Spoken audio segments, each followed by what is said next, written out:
नमस्कार साथियों, स्वागत है आप सभी का हमारी YouTube चैनल ब्लैंक नॉलेज पे। मैं भास्कर आप सभी का स्वागत करता हूं। दोस्तों, जैसे आप सभी को पता तो चल गया होगा थंबनेल के हिसाब से कि आज हम यहाँ पे क्यों आए हैं इस वीडियो को देखने के लिए। आखिरकार क्यों बदल गया RSCIT का सिलेबस।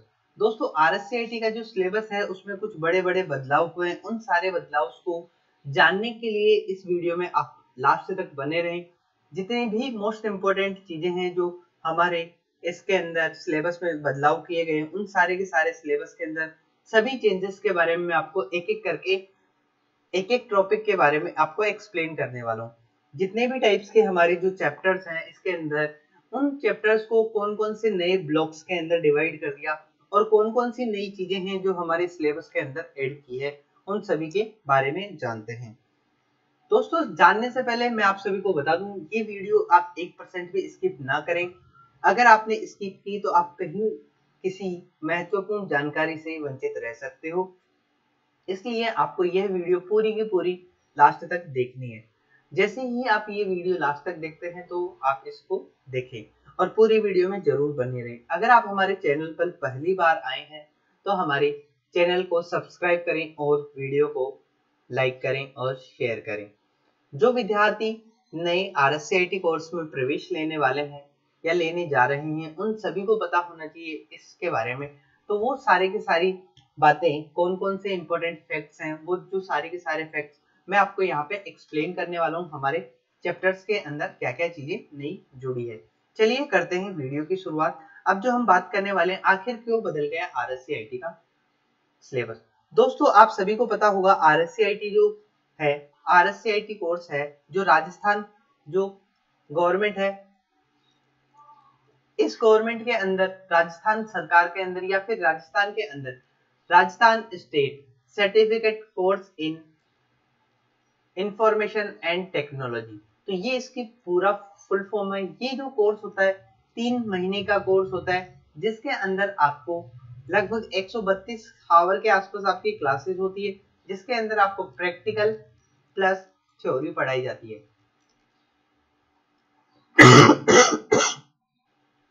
ये जो चीज होती है, ये सारे का सारा इसके अंदर पढ़ाया जाता है। अब इसका रीजन जानते हैं क्यों बदल गया RSCIT का सेक्शन और क्या क्या बदलाव हुए हैं। दोस्तों, क्या क्या चीजें जो इसमें बदली है, वो कौन कौन सी चीजें हैं, उन सारी चीजों के बारे में एक एक टॉपिक वाइज हम दोनों सिलेबस को कंपैरिजन करते हुए चलेंगे और पुराना जो है सिलेबस उसको भी हम यहाँ पे चेंज करते हुए चलेंगे। तो बढ़ते हैं आगे वीडियो के अंदर। दोस्तों, सबसे पहले हम बात करते हैं RSCIT के कोर्स की। दोस्तों, ये जो RSCIT का कोर्स है, जो पुराना जो कोर्स है हमारा, उसका ये हमारा ओल्ड कोर्स है। दोस्तों, ये जो कोर्स है ये कौन सा है, हमारा ओल्ड कोर्स। मतलब जो हमारा पुराना कोर्स है वो कौन सा है, ओल्ड वाला कोर्स। तो इसके अंदर जो सिलेबस रहा है कौन सा, ओल्ड का। तो ये जो ओल्ड वाला सिलेबस है वो पूरा का पूरा। सबसे पहले हम इसके अंदर बात करते हैं क्या क्या बात हुई है। तो हमारे पास में जो कितने चैप्टर्स थे, 15 चैप्टर्स थे। ये जो नया सिलेबस है उसमें भी कुछ बदलाव हुए हैं, उनके बारे में आपको बताऊंगा एक एक टॉपिक वाइज। इसके अंदर जो नया सिलेबस है हमारा, उसके अंदर हमारे जो चैप्टर्स हैं उनको अलग अलग ब्लॉक्स के अंदर डिवाइड किया गया है। दोस्तों, अलग अलग जो ब्लॉक्स होते हैं उनके अंदर इन्हें क्या कर दिया, डिवाइड कर दिया। अब जैसे जैसे ये सारी की सारी चीजें हमारे पास में डिवाइड हो गई, तो इनके बारे में देखो। यहाँ पे सबसे पहले जो हमारे कंप्यूटर का इंट्रोडक्शन आता है। दोस्तों, कंप्यूटर के परिचय, तो ये जो परिचय है इसी के अंदर हमारे पास में कंप्यूटर का परिचय आ गया। कंप्यूटर सिस्टम के लाभ, हार्डवेयर और सॉफ्टवेयर क्या होते हैं, इनके उपयोग। ये जो है हमारा चैप्टर 1 था, जो कब था, हमारा लास्ट वाले में। लेकिन इसी के साथ में देखो यहाँ पे हमारे पास में नया जो सिलेबस ऐड हुआ है। दोस्तों, ये जो नया सिलेबस है यहाँ पे देखो क्या दिखा रहा है आपको। यहाँ पे हमारा पास जो फर्स्ट ब्लॉक है, ये जो फर्स्ट ब्लॉक है ये कौन सा है, हमारा फर्स्ट ब्लॉक।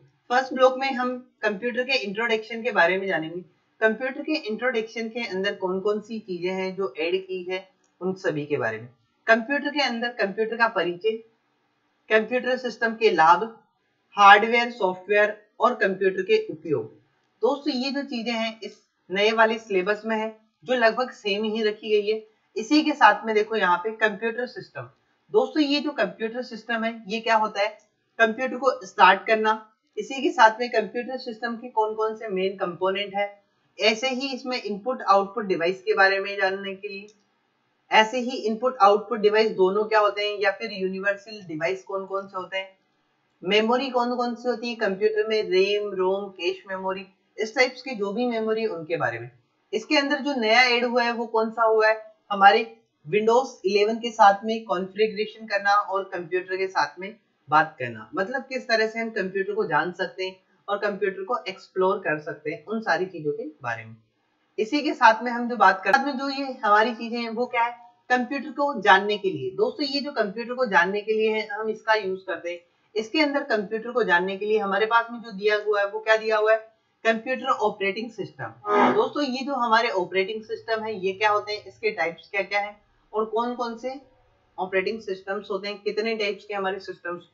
ऐसे ही नए सिलेबस में ग्राफिकल यूजर इंटरफेस के बारे में काफी डिटेल से दिया हुआ है जिसे हम डेस्कटॉप के नाम से जानते हैं।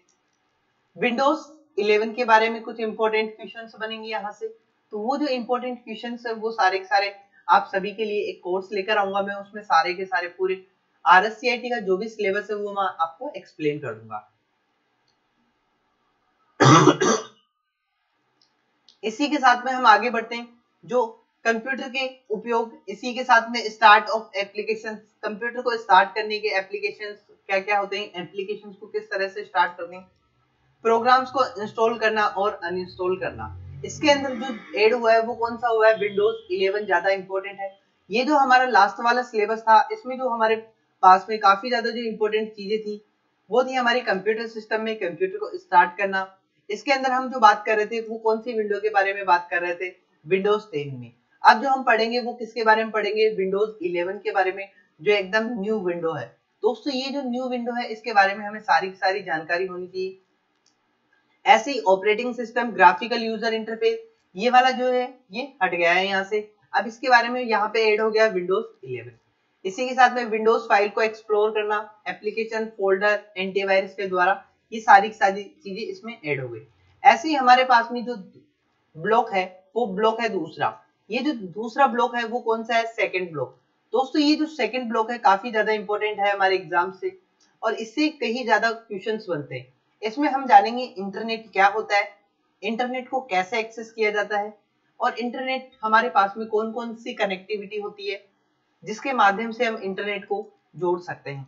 इसी के साथ में वेबसाइट को ओपन करना, वेब पे किस तरह से हम सर्च करते हैं, ईमेल्स को बनाना और इसके साथ में राजस्थान की जो उपयोगी वेबसाइट है वो सारी सारी इसके अंदर। दोस्तों ये जो इंट्रानेट क्या होता है इसके बारे में भी काफी अच्छे से डिटेल्स में जल्दी मैं आप सभी के लिए वीडियो लेकर आऊंगा। चलिए आगे बढ़ते हैं। इसके अंदर हमारे पास में फाइनेंशियल से रिलेटेड जितने भी फाइनेंशियल जो लिटरेसी होती है उसके अंदर ऑनलाइन बैंकिंग है, ऐसे ऑनलाइन डिजिटल भुगतान है, कौन कौन से डिजिटल प्लेटफॉर्म है, फोन पे, गूगल पे, वॉलेट वगैरह। ऐसे ये जो फास्ट है ये नया ऐड हुआ है हमारे पास में, तो इसके बारे में जानेंगे। ऐसे ही मोबाइल पेमेंट किस तरह से हम कर सकते हैं, तो ये जो सारी की सारी चीजें हैं वो यहाँ से हम क्या कर सकते हैं, इस नए वाले सिलेबस में ऐड हुई है। तो जैसे जैसे ये नया सिलेबस हमारा बढ़ता हुआ जा रहा है इसके अंदर नई नई चीजें ऐड हो रही है। इसी के साथ में हमारे पास में जो सेकंड ब्लॉक है उसी के अंदर इंटरनेट के अनुप्रयोग। दोस्तों ये जो इंटरनेट है उसका यूज हम कहाँ कहाँ कर सकते हैं, उसके एप्लीकेशन क्या क्या है, इन सब के बारे में। इंटरनेट का जो एप्लीकेशन है वो सबसे पहले हम बात करेंगे ई कॉमर्स के अंदर क्या एप्लीकेशन है, ई कॉमर्स साइट कौन सी होती है, सोशल नेटवर्किंग साइट कौन सी है हमारी, ऐसे ही हमारे पास में ई लर्निंग प्लेटफॉर्म कौन कौन से हैं, ओपन सोर्स नेटवर्क, डिजिटल हस्ताक्षर क्या होते हैं, इन सभी के बारे में। हम ऑनलाइन जो फॉर्म होते हैं उनको कैसे अप्लाई कर सकते हैं खुद ही घर बैठे, उन सारी चीजों के बारे में। नए जॉब्स के जो गवर्नमेंट की जॉब होती है उसके बारे में हमें कोई भी इंफॉर्मेशन होगी वो यहाँ से हम क्या कर सकते हैं, सर्च कर सकते हैं। दोस्तों इसी के साथ में डिजिटल लिटरेसी के साथ में हम बात करते हैं 7 चैप्टर्स की। इसके अंदर हैंड हेल्ड डिवाइस कौन कौन से होते हैं हमारे, इनके बारे में ये चीजें ऐड की हुई है। रास्ता खोजने और इसी के साथ में लोकप्रिय जो मोबाइल ऑपरेटिंग सिस्टम्स हैं उनके बारे में, ये भी चीजें हैं जो हमें ऐड हुई है नए सिलेबस में। मोबाइल के साथ में हमारा कॉन्फ़िगरेशन कैसे होता है, मतलब मोबाइल के अंदर हम किस तरह से नई नई चीजों को ऐड कर सकते हैं, उनमें क्या क्या बदलाव कर सकते हैं, इन सारी चीजों से रिलेटेड जितनी भी इंफॉर्मेशन है। सेटिंग्स पैनल्स क्या होते हैं, ये है काफी ज्यादा नया है जो हमारे नए सिलेबस में ऐड हुआ है। नागरिकों के लिए जो उपयोगी एप्लीकेशंस है गवर्नमेंट ऑफ राजस्थान के, और इसी के साथ में कोई भी एक्स्ट्रा है वो सारे के सारे। ऐसे और कौन कौन से हमारे एप्लीकेशंस हैं उन सभी के बारे में इस सिलेबस में ऐड हुआ है। ऐसे ही हम बात करते हैं ब्लॉक 3 की। इससे पहले बात कर लेते हैं ब्लॉक 2। इसमें दोस्तों इसके अंदर है जो कुछ टॉपिक्स हैं जो सारे के सारे सिमिलर ही हैं, कुछ लगभग कुछ नए नए टॉपिक्स हैं जो यहाँ पे ऐड हुए। वेब सर्च करना, वेबसाइट्स, हमारी कौन कौन सी वेबसाइट्स हैं जो इम्पोर्टेंट रही है, ऑनलाइन बैंकिंग के साथ साथ में ऑनलाइन पेमेंट करना, ई कॉमर्स कौन कौन सी है, ई कॉमर्स साइट का लाभ क्या है, e learning, open resource, cloud based storage, ये जो है ये यहाँ से हटा दिया गया है इसमें से। जॉब सर्च रजिस्ट्रेशन इसमें रखा है, ऑनलाइन आवेदन करना इसमें रखा है, डिजिटल सिग्नेचर इसमें रखा है। ऐसे ही हम डिजिटल गवर्नेंस के बारे में जानेंगे, उसके पहले हम बढ़ते हैं ब्लॉक 3 की तरफ। दोस्तों ये जो ब्लॉक 3 है इसमें माइक्रोसॉफ्ट ऑफिस से रिलेटेड और उससे साथ में जो अदर टूल्स है उनके बारे में। माइक्रोसॉफ्ट वर्ड में हम कौन कौन से काम कर सकते हैं, प्रोसेसिंग वर्ड्स हैं, एमएस ऑफिस का परिचय, उसी के साथ में डॉक्यूमेंट्स में कैसे काम कर सकते हैं, word insert, menu table, word art, ये क्या होते हैं, पैराग्राफ, अलाइनमेंट, बुकलेट, नंबरिंग, ये क्या होते हैं, ग्राफिक होते हैं, चार्ट्स होते हैं, और विभिन्न टाइप्स के जितने भी जो ऑप्शंस है, व्यू, रिव्यू, इस टाइप्स के जितने भी ऑप्शंस है उन सब के बारे में। ऐसे इसके अंदर एमएस एक्सेल के बारे में भी ऐड किया हुआ है। पूरा का पूरा एमएस एक्सेल के जो इंपॉर्टेंट फीचर्स थे वो सारे के सारे ऐड कर दिए। चार्ट क्या होते हैं, स्मार्ट आर्ट क्या होते हैं, ये सारी की सारी चीजें इसके अंदर ऐड कर दी। इसके अंदर बेसिक टू एडवांस का एक पूरा का पूरा कोर्स है जो मैं आप सभी के लिए एमएस ऑफिस का लेकर आ चुका हूँ, उसको आप यहाँ पे जाकर देख सकते हैं। तो आपको प्लेलिस्ट मिल जाएगी जिसमें कंप्यूटर का पूरा कोर्स है, जिसको मैंने इसी नए सिलेबस के आधार पे ऐड किया हुआ है। आप चाहो तो सारी की सारी वीडियो एक एक करके देख सकते हो। ऐसे ही माइक्रोसॉफ्ट जो पावर पॉइंट है उसके बारे में इसके अंदर दिया हुआ है। इसमें टेम्पलेट्स, इंसर्ट मेन्यू, प्रेजेंटेशन, अंतिम रूप क्या क्या है, इस टाइप से न्यू जो चीजें ऐड हुई है उन सभी के बारे में यहाँ पे ऐड किया हुआ है। इसके साथ में दोस्तों ये जो है नई चीज है, नया ब्लॉक है, वो कौन सा है, 4th ब्लॉक। इसके अंदर हम जो जानेंगे वो किसके बारे में जानेंगे, साइबर सिक्योरिटी और एप्लीकेशन। साइबर सिक्योरिटी के क्या क्या एप्लीकेशंस होते हैं और कौन कौन सी नई चीजें ऐड हुई है। साइबर थ्रेड, हम हमारी वेबसाइट को कैसे जाने। सिक्योर सील क्या होता है इसके बारे में। सिक्योर ब्राउजिंग काफी ज्यादा इंपॉर्टेंट है। ऐसे ही हमारे पास में जो आईटी रूल्स होते हैं दोस्तों, ये जो आईटी रूल्स है इनके बारे में कई बार साइबर फ्रॉड से बचने के लिए हमारे पास में ये जो है हमारे सिलेबस में नई नई चीजें ऐड की हुई है। ऐसे ही हम गूगल्स के साथ में किस तरह से वर्क कर सकते हैं, ओपन सोर्स क्या होते हैं। ऐसे ही हमारे पास में जो ऑनलाइन मीटिंग के जो क्लासरूम्स होते हैं, क्लासरूम, तो ये जो है क्लासरूम, इनके बारे में, ये जो ऑनलाइन मीटिंग कैसे की जाती है, ये सारी की सारी इमेज ऑप्टिमाइजेशन, ये क्या होता है, इससे रिलेटेड जितनी भी चीजें वो सारी की सारी इस सिलेबस में ऐड कर दी है। ये नहीं है, इसके अंदर लगभग 8 से 10 चीजें काफी ज्यादा इंपॉर्टेंट है जो नई सिलेबस को देखते हुए अपडेट की हुई है। पीसी के अंदर मोबाइल एमएस ऑफिस को, पीडीएफ को सेव करना, मोबाइल में किस तरह से हम फाइल बना सकते हैं, एलईडी और एलसीडी के माध्यम से हम प्रोजेक्टर को किस तरह से चला सकते हैं। इसके बाद में जो हमारे पास में है वो आ जाती है ब्लॉक 5। दोस्तों ये जो है ब्लॉक 5 के अंदर क्या क्या चीजें हैं, आईटी बेस्ड सर्विस। दोस्तों जो इंफॉर्मेशन टेक्नोलॉजी से आधारित जितनी भी सर्विसेज हैं, जैसे हमारी गवर्नमेंट ऑफ इंडिया की, जो गवर्नमेंट ऑफ इंडिया की जितनी भी सर्विसेज है उन सब के बारे में। यहाँ पे आधार सेवाएं, ये नया चैप्टर है, आयकर विभाग, पासपोर्ट, टिकट बुकिंग, ये जो जितने भी पोर्टल्स हैं इन सभी के बारे में। ऐसे ही हमारे पास में ई गवर्नेंस के जो चैप्टर्स हैं, जो टॉपिक्स हैं, उन सब के बारे में काफी ज्यादा जो इंपॉर्टेंट इंफॉर्मेशन थी वो सारी की सारी इंफॉर्मेशन यहाँ पे मैंने ऐड कर दी है, जो हमारे एग्जाम्स के प्रोस्पेक्टिव से काफी ज्यादा इंपॉर्टेंट है। ऐसे ही हमारी जो आईओटी वगैरह है, इंटरनेट ऑफ थिंग्स है, आर्टिफिशियल इंटेलिजेंसी है जिसे एआई के नाम से जानते हैं। ऐसे ही हमारे पास में और भी बहुत सारी जो चीजें हैं हमारे सिलेबस में, क्लाउड स्टोरेज है। ऐसे ही जो क्लाउड स्टोरेज है इनके बारे में और नई नई चीजें हमारे इस सिलेबस में ऐड हुई है। इसी के साथ में बहुत सारे, जैसे हमारे पास में जो ओल्ड चैप्टर थे वो 16 थे, इसके अंदर नई नई चीजें जो सभी को पता चल गया होगा आखिर क्यों बदला हमारा नया जो सिलेबस है वो। इसके अंदर हमारे पास में न्यू सिलेबस में 15 चैप्टर्स कर दिए। जो ओल्ड था हमारे पास में उसके अंदर हमारे पास 16 चैप्टर्स थे। कुछ नई चीजें थी जो इसमें नहीं है, कुछ नई चीजें हैं वो इसमें है। लेकिन जो अभी के हिसाब से नया जितना भी सिलेबस है वो पूरा का पूरा एकदम सिलेबस है जो पुराने से ही सिमिलर है लगभग। लेकिन उसके अंदर कुछ नई चीजें हैं जो हमारे साथ में ऐड की हुई है। जैसे हमारे पास में विंडोज 11 को इसमें पूरा ऐड कर दिया, डेस्कटॉप क्या होता है और GUI के बारे में पूरा ऐड कर दिया।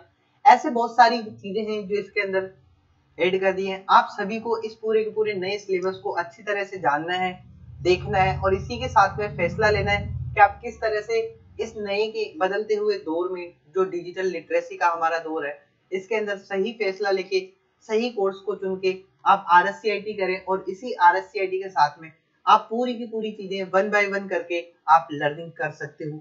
इसी के साथ में ये जो आखिर क्यों बदल गया है आपका RSCIT का सिलेबस, इसके बारे में आप सभी को पता चल गया होगा। इसी के अगर आप सभी को हमारी यह वीडियो पसंद आई है तो हमारे वीडियो को लाइक करें, शेयर करें और चैनल को सब्सक्राइब करें। दोस्तों हमारी आने वाली सारी वीडियो की अपडेट्स आपको मिलते रहे। मिलते हैं अगले वीडियो में। धन्यवाद।